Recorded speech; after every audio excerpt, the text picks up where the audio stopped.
सावित्री जिंदल का जन्म 20 मार्च 1950 को असम के तिनसुकिया में हुआ था। उनके परिवार की आर्थिक हालत अच्छी नहीं थी और आर्थिक तंगी के कारण वो कभी स्कूल नहीं जा सकी। सावित्री जिंदल के पति ओम प्रकाश जिंदल हरियाणा सरकार के दौरान मंत्री थे।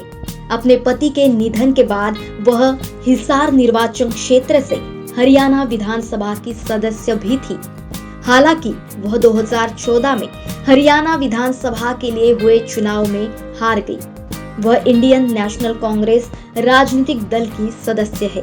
2005 में एक हेलीकॉप्टर दुर्घटना में अपने पति ओम प्रकाश जिंदल की मृत्यु के बाद सावित्री जिंदल अपने पति के समूह ओपी जिंदल समूह की अध्यक्ष बनी। कई वर्षों तक उनके दिवंगत पति ने हिसार निर्वाचन क्षेत्र का प्रतिनिधित्व करते हुए हरियाणा विधानसभा में एक सीट पर कब्जा किया।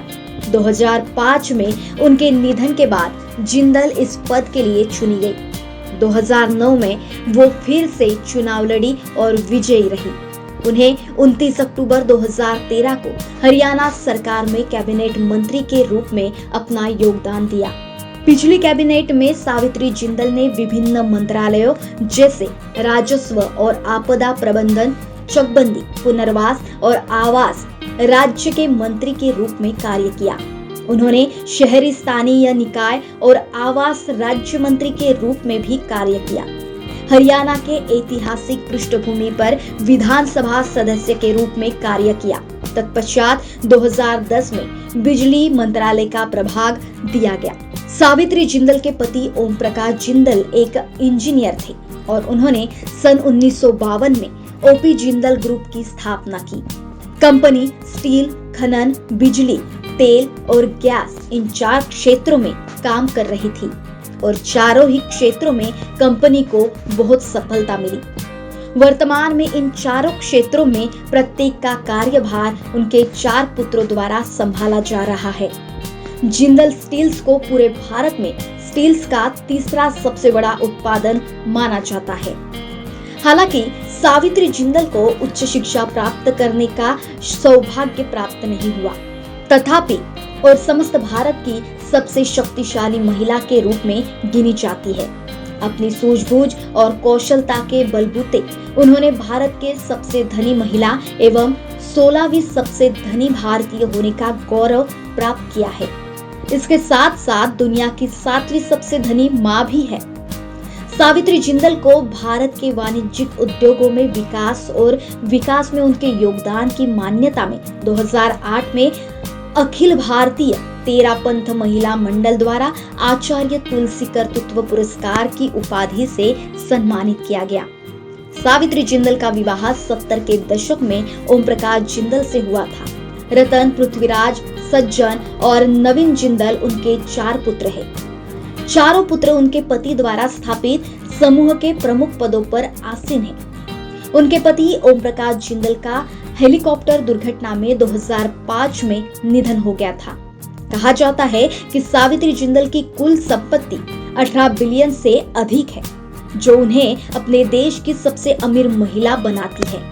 उनकी आय का मुख्य स्रोत Jindal steel and power limited है, जिसकी स्थापना उनके दिवंगत पति द्वारा की गई। उन्होंने हरियाणा विधानसभा के सदस्य के रूप में राजनीति में भी अच्छी कमाई की। सन 2005 में अपने पति के असामयिक निधन के बाद अपने पति श्री ओपी जिंदल द्वारा स्थापित स्टील और बिजली कंपनी ओपी जिंदल समूह का नियंत्रण संभाला। वर्तमान समय सावित्री जिंदल कंपनी की कार्यकारी अध्यक्ष है, जबकि उनके चारों बेटे इसके 4 डिवीजनों इस्पात और बिजली, गैस, तेल और खनन में से प्रत्येक को नियंत्रित करते हैं। हालांकि सावित्री जिंदल पढ़ी लिखी नहीं थी, इसके बावजूद भी उन्होंने अपनी कुशलता से वो जिंदल ग्रुप ऑफ कंपनीज को सफलता के शिखर पर ले गई और आज के तिथि में एक सशक्त महिला एवं अरबपति है। हाल के दिनों में जिंदल समूह ने पेरू में तेल अन्वेषण ब्लॉक को अपने नाम किया है एवं बोलीविया सहित अन्य देशों में लौह अयस्क खदानों का अधिग्रहण किया है। इतना ही नहीं, 4 बच्चों की मां होने के कारण उन्हें दुनिया की सबसे अमीर मां का दर्जा प्राप्त है।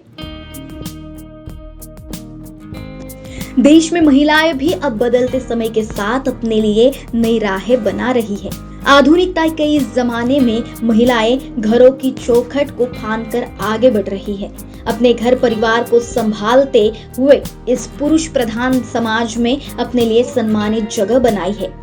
महिलाएं अपनी जिंदगी संवारने के साथ ही देश को भी संवार रही है और इन सब की मिसाल है सावित्री जिंदल। महाराष्ट्र टीवी 24 के लिए आंचल लोखंडे, नागपुर।